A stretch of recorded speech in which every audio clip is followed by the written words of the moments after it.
Now let me ask you a question. Have you ever had an exciting idea or dream, but then fear started to hold you back? You began doubting yourself or felt overwhelmed by the idea, and before you knew it, you were stuck and even thinking about giving up on what you truly wanted. It's the fear of failure, judgment, or uncertainties that stops you from taking your first step. But here's the thing. What if there's a way to handle that fear? What if you could manage it, trust yourself again, and begin to achieve real progress? If you are ready to tackle those fears, stick with me till the end because I'm about to show you how you can push through and break past your limits. Now, before we dive deeper into how we can manage fear, let's take a moment to really understand it. So, what exactly is fear?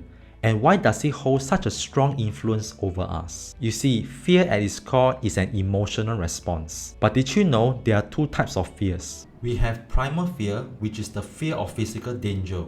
For example, when we face a life-threatening situation such as encountering a wild boar in front of us, that primal fear triggers the body fight or flight response. The other fear is intellectual fear, which refers to the mental fears we experience, such as fear of failure, fear of success, fear of rejection, fear of judgment, and fear of abandonment.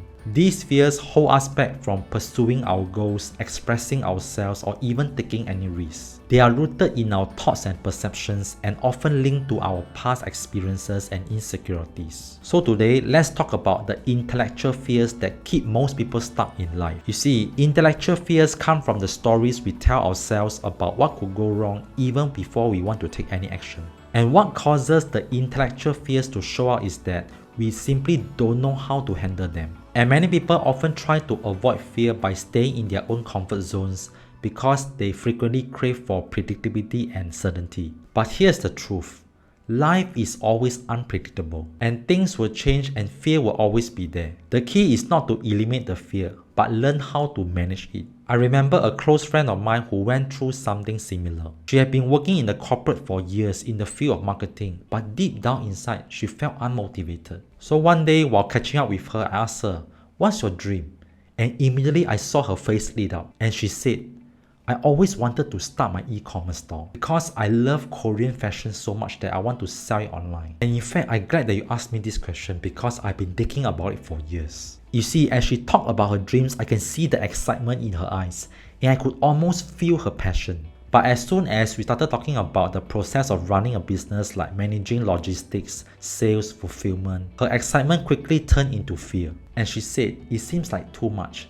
I don't know if I can do it." You see, as she talked about it, I can sense it right away that her fear was holding her back. And even before she tried, she had already convinced herself that it wouldn't work. In the end, she still stayed in a job and gave up the idea of pursuing her dreams. The reason why I'm sharing this with you is because when people chase their dreams, they often let fear hold them back. However, I realized that in my friend's case, it wasn't fear that stopped her from pursuing her dreams. What held her back is not knowing how to handle that fear. You see, fear may seem to be real, but actually it's a false expectation appearing real.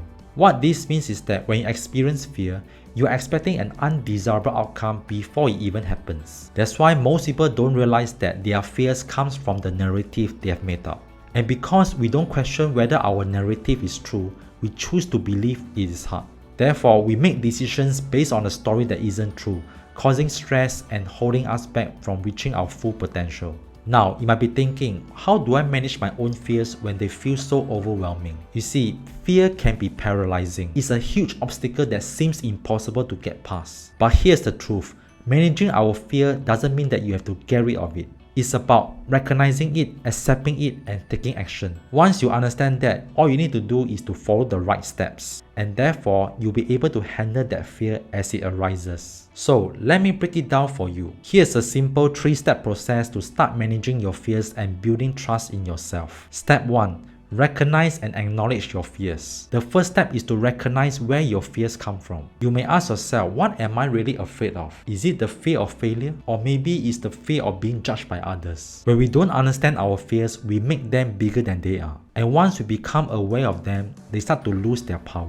Being aware of your fear doesn't mean that it will disappear, but it helps you to realize that fear is just a temporary feeling. And feelings don't define who you are. They just come and go. When you recognize that fear and where it comes from, you can start taking control of it, instead of letting it control you. Step 2. Seek out assistance. Once you understand what your fear is, the next step is to ask for help. You see, most people are too afraid to ask for help.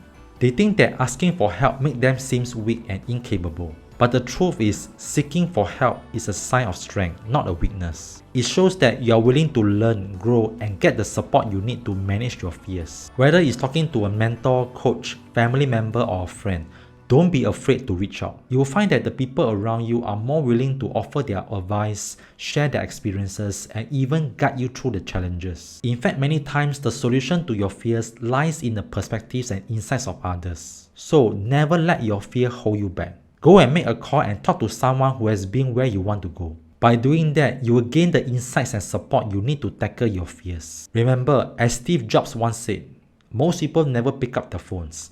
Most people never ask. And that's what separates the people who do things from those who just dream about them. And the final step, start taking micro actions. As we know, fear usually comes from not knowing what's ahead. Instead of staying stuck, start with small steps first. You see, you don't need to make any big moves. All you need to do is to begin with something simple.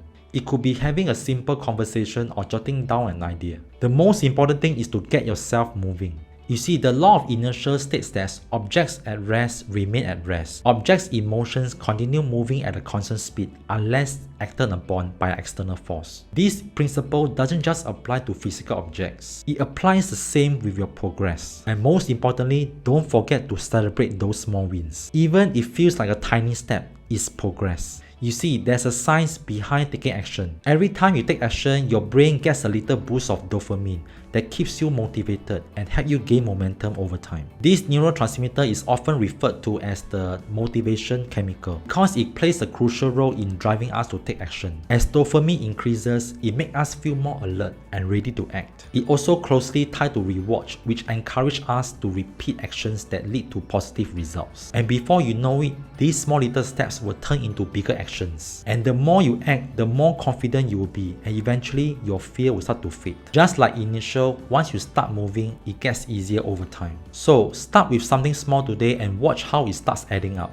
Now imagine this, what if you could go through life with more confidence without fear holding you back? What if you could take risks without that little negative voice stopping you? And once you start to learn how to manage your fears, everything will start to change. You will start taking actions and building the life you have always wanted. You will feel more alive, more focused on your goals, and more in touch with your true potential. And when you can manage your fear, it goes from being a barrier to a stepping stone, and that's where true growth happens. Now that you understand how fear can be transformed into a catalyst for growth, it's time to put this knowledge into action. You are ready to take the next step in mastering your fears and move forward with confidence. I hope you found this video helpful in understanding how you can manage your fears before they even arise. If you enjoy watching this, don't forget to give this video a like, subscribe if you are new to my channel, and share with anyone who needs to hear this message. By sharing this, you might just help someone break through their fears. And remember, fear is just a feeling, it's not a barrier, it's part of the journey. As Winston Churchill once said,